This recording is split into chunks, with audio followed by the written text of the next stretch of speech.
और वहीं आपको बता दें, पश्चिम बंगाल की सियासत इस वक्त अपने सबसे अहम मोड़ पर है। चुनाव में बड़ी जीत के बाद अब सबसे बड़ा सवाल, कौन बनेगा बंगाल का बादशाह? क्या शुवेंदु अधिकारी को मिलेगा मौका या फिर पार्टी किसी नए चेहरे पर दांव लगाएगी? दिल्ली से लेकर कोलकाता तक मंथन तेज है।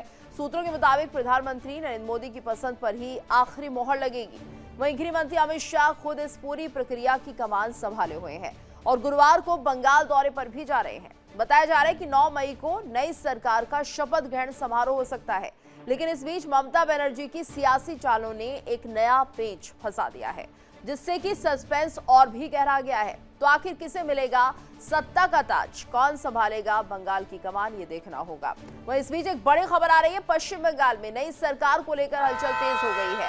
ये बड़ी खबर, 9 मई को नई सरकार के शपथ ग्रहण की तैयारी। गुरुवार को बंगाल जाएंगे गृह मंत्री अमित शाह। अमित शाह की देखरेख में होगा सीएम का फैसला। ये बड़ी खबर, 9 मई को नई सरकार की शपथ ग्रहण की तैयारी चल रही है। पश्चिम बंगाल में नई सरकार को लेकर हलचल तेज होते हुए दिखाई दे रही है। तो अमित शाह की देखरेख में सीएम का फैसला होगा। पश्चिम बंगाल में नई सरकार को लेकर हलचल बढ़ती हुई दिखाई दे रही है। 9 मई को नई सरकार के शपथ ग्रहण की तैयारी है। तो गुरुवार को बंगाल जाएंगे गृह मंत्री अमित शाह। अमित शाह की देखरेख में ही सीएम का फैसला होगा। 9 मई को नई सरकार के शपथ ग्रहण की तैयारियां जोरों शोरों पर चल रही है। सियासी हलचल काफी तेज होती दिखाई दे रही है। गुरुवार को बंगाल जाएंगे अमित शाह, तो अमित शाह की देखरेख में ही सीएम का फैसला भी होगा और पूरी तैयारी इस वक्त चल रही है। तो यहाँ पर देखिए, जिस तरह से लगातार सवाल उठ रहे थे पश्चिम बंगाल के मुख्यमंत्री को लेकर और कई दावेदारी इसमें सामने आ रही है। बहुत ज्यादा प्रमुखता से अगर हम बात करें तो यहाँ पर देखिए, जिस तरह से 9 मई को सरकार के शपथ ग्रहण की तैयारी हो रही है और ऐसे में कुछ नाम जो सामने आ रहे हैं उनके बारे में हम आपको बता दें। शुवेंदु अधिकारी विधायक है नंदीग्राम के, साथ ही साथ समीक भट्टाचार्य प्रदेश बीजेपी के अध्यक्ष ये हैं, और तीसरा नाम है दिलीप घोष का, विधायक है खड़गपुर सदर से। ये 3 नाम इस वक्त दिखाई दे रहे हैं। और अब ये देखिए, सुकांत मजूमदार केंद्रीय मंत्री है, इनका नाम भी रेस में है। अग्निमित्रा पॉल विधायक है आसनसोल दक्षिण से। स्वप्न दास गुप्ता विधायक है रासबिहारी से, ये भी सीएम की रेस में चल रहे हैं।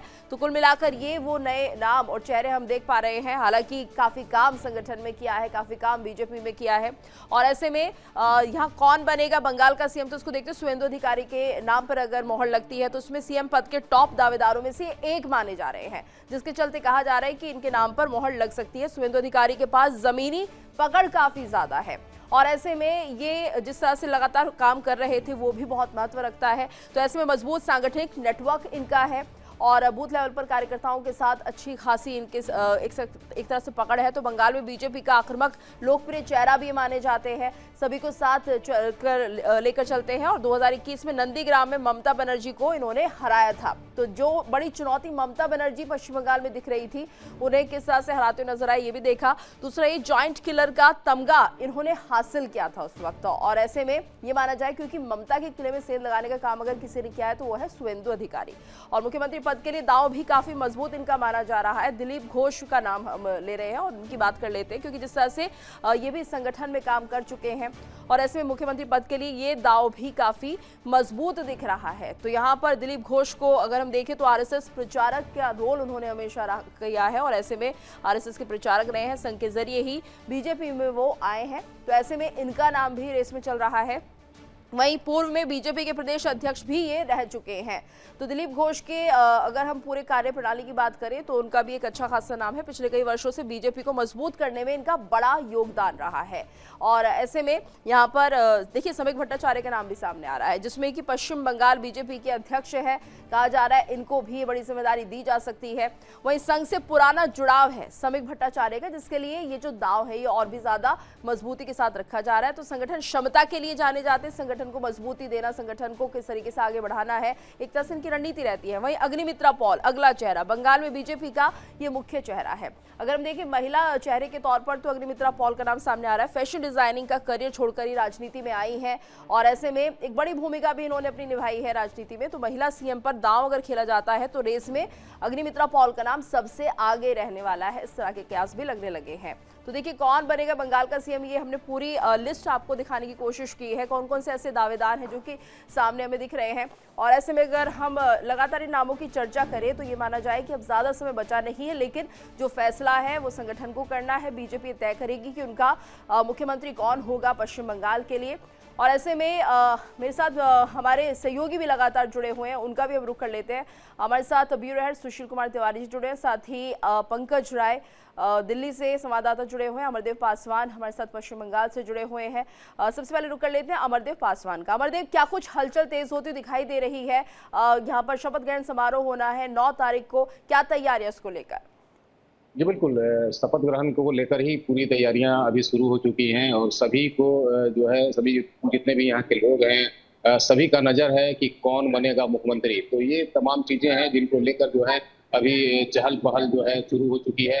और इन मुख्यमंत्री के जो चेहरों की अगर बात करें तो इस में जो नाम जो सामने आ रहे हैं, तो समीक भट्टाचार्य जो हैं, जो यहाँ के प्रदेश अध्यक्ष हैं पश्चिम बंगाल के, वो, और इसके अलावा जो दिलीप घोष हैं, दिलीप घोष का भी नाम सामने आ रहा है। इसके अलावा जो है सुकांतो मजूमदार हैं और अग्निमित्रा पॉल के अलावा रूपा गांगुली का भी नाम सामने आ रहा है। और इन तमाम नामों में सबसे जो ज्यादा जो है नाम का जो चर्चा है वो है शुभेंदु अधिकारी का। शुभेंदु अधिकारी इसलिए क्योंकि उन्होंने 2021 के विधानसभा चुनाव में जो है नंदीग्राम से मुख्यमंत्री ममता बनर्जी को चुनावी मैदान में हराने का काम किया था। इसके बाद जो है 2026 का जब चुनाव हुआ तो मुख्यमंत्री ममता बनर्जी जब भवानीपुर विधानसभा सीट से खड़ी हुई तो वहां पर जो है शुभेंदु अधिकारी भी उनको चुनौती दिए चुनावी मैदान में, और वहां भी उन्होंने 15,000 से ज्यादा वोटों से उनको हराया, जिसके बाद में वो मुख्यमंत्री पद के जो है दावेदार हो गए और मजबूत दावेदार हो गए, जिसको लेकर उनका नाम जो है काफी चर्चा में है। और यह जो आशंका जताई जा रही है कि मुख्यमंत्री का चेहरा जो है शुभेंदु अधिकारी होंगे।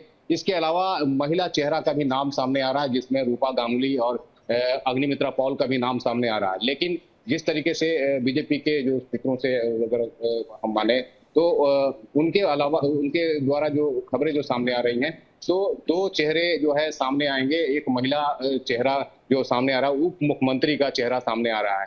तो उप मुख्यमंत्री का जो पद है वो हो सकता है कि जो है अग्निमित्रा पॉल को दिया जा सकता है। और मुख्यमंत्री के चेहरे में माना जाए कि जिस तरह से हमने देखा है 2 डिप्टी सीएम का एक कल्चर रहा है और एक सीएम, तो वो हमें पश्चिम बंगाल में भी देखने को मिलेगा। जी बिल्कुल, क्योंकि एक महिला चेहरा होना जरूरी है। वो इसलिए क्योंकि जो बीजेपी के यहाँ के जो बंगाल के जो नेतृत्व है वो इस चीजों को जो है बारीकी से देख रही है। इसके अलावा जो है केंद्रीय नेतृत्व जो है बीजेपी की, वो भी इस मामले पर जो है काफी गहमी से जो है चर्चा कर रही है। और एक उप मुख्यमंत्री का चेहरे के तौर पे जो है एक महिला चेहरा जो है सामने लाने का जो है काम किया जा रहा है, और इस पर अभी चर्चा चल रही है और फिलहाल इस पर मोहर लगना भी बाकी है।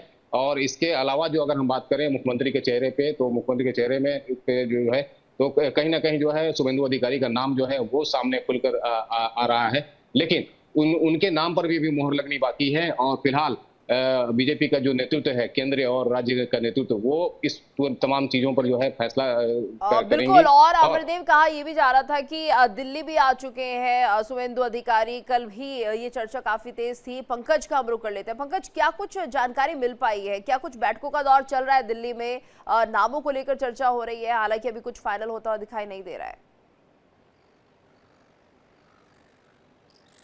जहाँ बिल्कुल की तो अगर देखा जाए तो बंगाल जीत जो है भारतीय जनता पार्टी के लिए बड़ी जीत है। इसको लेकर के लगातार जो है रणनीति बनाई गई है। उस रणनीति के तहत पंकज, आपका ऑडियो भी सही से हमारे तक नहीं पहुंच रहा है, एक बार फिर से आपका हम रुख करेंगे, तब तक हम सुशील जी का रुख कर लेते हैं। सुशील जी, देखिए जिस तरह से लगातार कई नाम सामने आ चुके हैं, ऐसे में देखना होगा कि यहाँ पर क्या डिप्टी सीएम भी बनाया जाएगा, जिस तरह से अमरदेव पासवान कह रहे हैं, क्योंकि हमने देखा जहां पर भी बीजेपी की सत्ता रही है, जहां पर भी बीजेपी की सरकार बनी है, तो डिप्टी सीएम का एक कल्चर जो है वो बना है। तो क्या लग रहा है आपको, यहाँ पर भी अब यही देखना होगा, एक सीएम होगा और एक डेप्यूटी सीएम होगा? ये तो ऐसा है, जहां भी बीजेपी की सरकार है वहां 2 डिप्टी सीएम और एक सीएम की परंपरा चली आ रही है, क्योंकि बीजेपी जो भी वहां के नेता हैं जिन्होंने मेहनत की है उनको कहीं ना कहीं एडजस्ट करने की कोशिश करते हैं। तो ये पूरा जो एक एडजस्टमेंट होता है उससे कम बीजेपी के जो कार्यकर्ता हैं, जो भी मंत्री बनते हैं और जो भी बड़े नेता है मंत्री बनते हैं, तो उनको कम से कम संतुष्टि मिलती है कि बीजेपी ने उनके कार्य का इनाम मिला है उनको। तो ऐसे में 2 डिप्टी सीएम और एक सीएम फेस रहेगा। और जिस तरह अमित शाह वहां पर कल पहुंचने वाले हैं, अमित शाह बाकायदे एक बैठक करेंगे, पूरे जितने विधायकों की पूरी बैठक होगी, विधायकों की बैठक के साथ में फिर उसके बाद कहीं ना कहीं नाम तय होगा। और नाम तय होने के बाद 9 मई को शपथ ग्रहण समारोह होगा। हो सकता है पहले सिर्फ 2 डिप्टी सीएम और एक सीएम का नाम तय हो, बाद में शपथ ग्रहण समारोह जो अन्य मंत्रियों का हो। तो ये बहुत ही अच्छा खुशी का माहौल है बीजेपी के लिए, क्योंकि बीजेपी पहली बार वहाँ पर सरकार बनाने जा रही है और पहली बार उनका सीएम होगा, पहली बार उनकी सरकार होगी। तो तमाम जगह खुशियों का माहौल है, लोग मिठाई बांट रहे हैं, क्योंकि 15 साल की सत्ता में कहीं ना कहीं ममता बनर्जी को लोगों ने नापसंद कर दिया है और उनके जो कार्यकर्ता थे, टीएमसी के जो गुंडे कहलाते हैं, उन्होंने काफी गुंडागर्दी भी की है, क्योंकि लगातार जिस तरह तमाम तरह के आरोप भी लग रहे हैं। तो ये पूरा जो माहौल एक बना है, अब नई सरकार का माहौल है और उसमें टीएमसी की गुंडागर्दी की बात आप करें सुशील जी, और ऐसी ही गुंडागर्दी कुछ अभी भी देखने को मिल रही है। पंकज का रुख कर लेती हूँ और अपडेट्स के लिए पहले, फिर उसके बाद आपका रुख करेंगे। पंकज देखिए, तो जिस तरह से बात हो रही थी, बैठकों का दौर शुरू हो गया है और ऐसे में जिस तरह से हम टीएमसी की गुंडागर्दी की बात हमेशा करते रहे हैं, क्योंकि पश्चिम बंगाल में जिस तरह से हिंसा रही है, और इसी को देखते हुए एक खबर ये भी सामने आ रही है, ममता बनर्जी ने इस्तीफा देने से मना कर दिया है।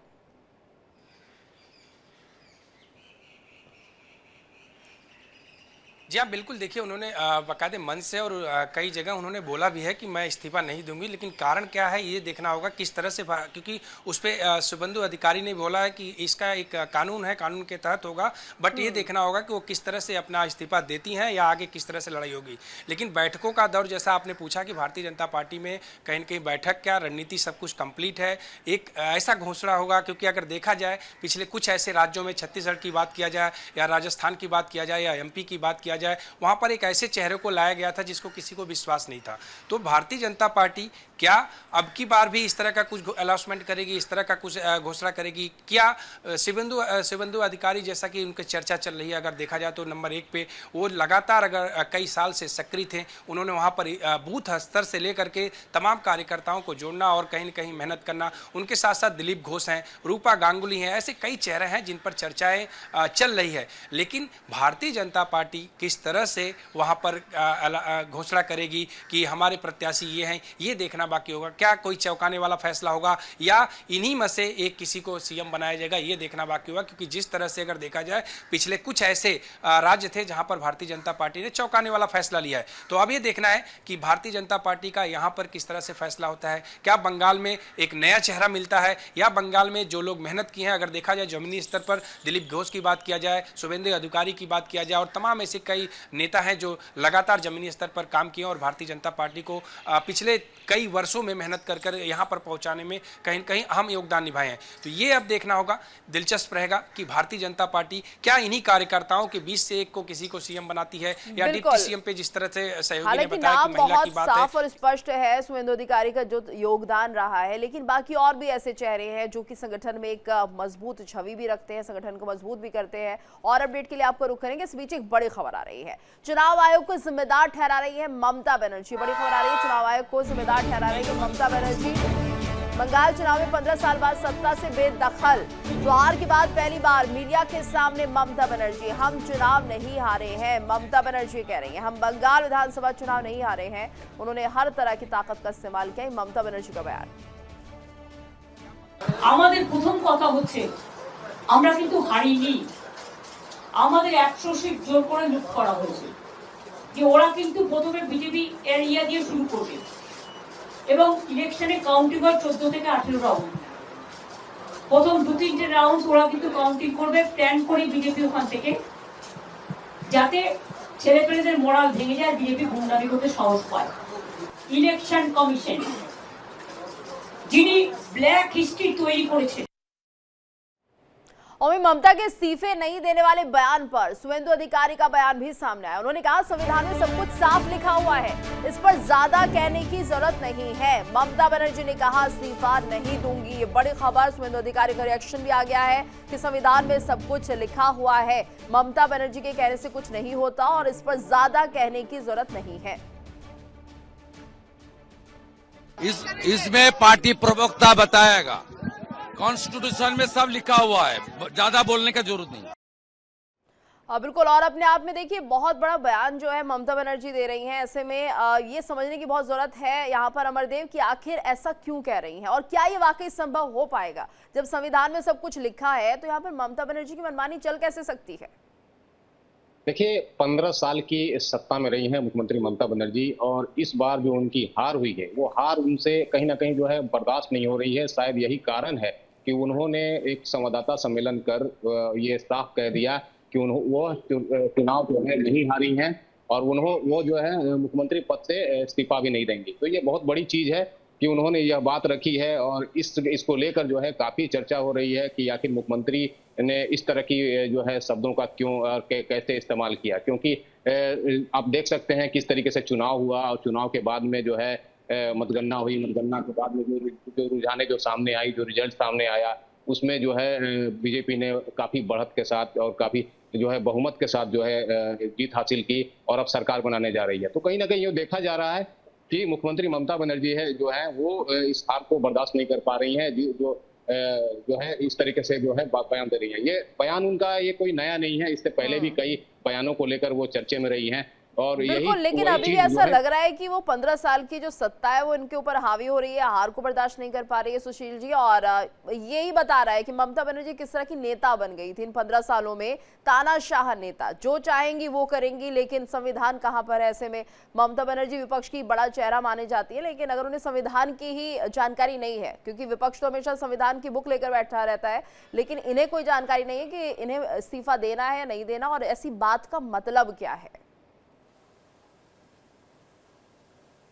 बिल्कुल गीतू, ऐसा ना, विधानसभा 5 साल के लिए होती है। 5 साल बाद विधानसभा में जो भी विधायक चुन के आते हैं, जो भी सब चुन के आते हैं, वो स्वतः अपने आप खत्म हो जाती है। 5 साल के बाद जो नया विधानसभा बनती है, उस विधानसभा में नए विधायक होते हैं, नए लोग होते हैं, तो जो चुन के आते हैं वही रहते हैं। तो इसमें कोई मतलब नहीं है कि इस्तीफा नहीं देंगे, क्योंकि 5 वर्ष अब उनके 1-2 दिन में पूरे हो रहे हैं, उसका कार्यकाल खत्म हो रहा है। विधानसभा का जो चयन होकर विधायकों का आया था, तो इन विधायकों का कार्यकाल खत्म हो रहा है। जो नए विधायक हैं उनकी शपथ ग्रहण समारोह होगा, और जो संविधान में है, संविधान में साफ लिखा है तमाम पावर्स होती है राज्यपाल को, और राज्यपाल कुछ भी एक्शन ले सकते हैं, अगर चाहें तो बर्खास्त भी कर सकते हैं, उनको हटा भी सकते हैं, और भी तमाम बातें ऐसी हैं जो कि संवैधानिक हैं।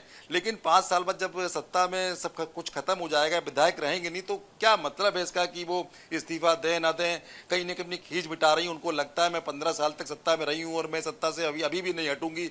तो कहीं ना कहीं उनका एक दिमाग का ये सोच है, इस सोच को लेकर तमाम तरह की चर्चाएं हो रही हैं, क्योंकि पहली बार कोई ऐसा मुख्यमंत्री कर रहा है, क्योंकि किसी मुख्यमंत्री ने आज तक ये नहीं कहा है हारने के बाद कि मैं इस्तीफा नहीं दूंगा, और चुनाव आयोग पे तमाम आरोप लगाए हैं।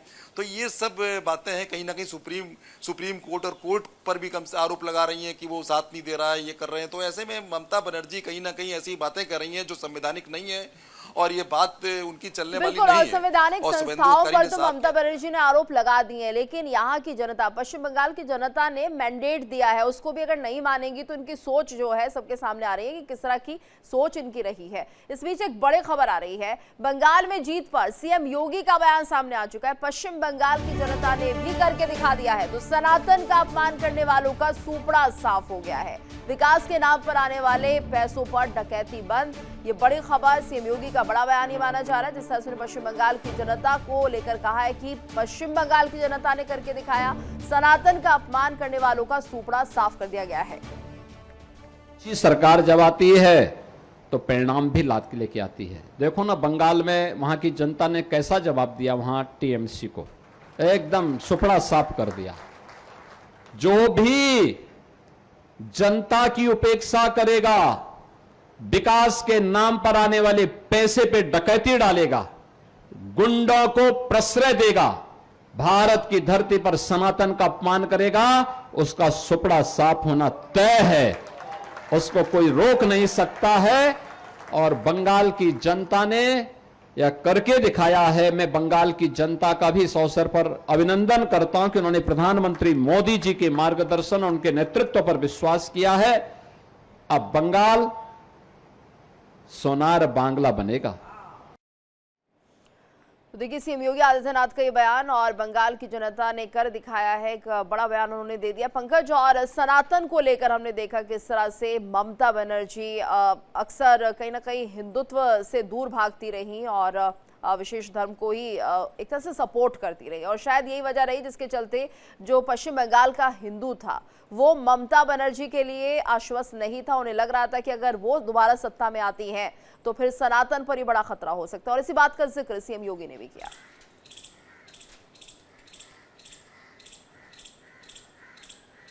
जी, आप बिल्कुल गीतू, अगर देखा जाए तो जिस तरह से लगातार सनातन जो है एक हुआ या सनातन की लहर आई थी, उसका असर है साफ तौर पर देखा जाएगा। क्योंकि जिस तरह से ममता बनर्जी लगातार पिछले कुछ वर्षों से अगर देखा जाए तो जिस तरह की राजनीति वो कर रही थी, चाहे वो बंगाल में लॉ एंड ऑर्डर की बात किया जाए, चाहे बंगाल में आरजी कर वाले मामलों को देखा जाए, इन मामलों पर कहीं न कहीं वो खरी नहीं उतर पाई थी, जिसका साफ असर और साफ मैसेज गया था जनता के बीच कि अब जो है यहाँ पर इस तरह का हमें शासन प्रशासन चाहिए जो कि जनता के साथ न्याय करे, जो जी जनता के साथ जुड़ा हुआ हो, जनता की समस्याओं को समझे, जनता की समस्याओं को देखे। ऐसे में कहीं न कहीं इसका साफ तौर पर असर है। इसी असर के वजह से जिस तरह से वो बयान दे रहे हैं कि मैं इस्तीफा नहीं दूंगी, ये कहीं न कहीं एक सदमा है। अगर देखा जाए तो एक ऐसे पद पर रहते हुए और आप जिस तरह से हार हुई है, हार को स्वीकार ना करते हुए आप इस तरह का बयान दे रही हैं, ये भी कहीं न कहीं एक बड़ी बात है। जिस तरह से लगातार अगर कोलकाता की बात किया जाए तो कोलकाता में कई ऐसे पिछले कई वर्षों में अगर देखा जाए तो कई ऐसी घटनाएं हुई थी जिस पर कहीं न कहीं सरकार की छवि खराब हुई थी, सरकार की छवि धूमिल हुई थी, सरकार के प्रति लोगों का विश्वास खत्म हुआ था। वो जो चीजें थी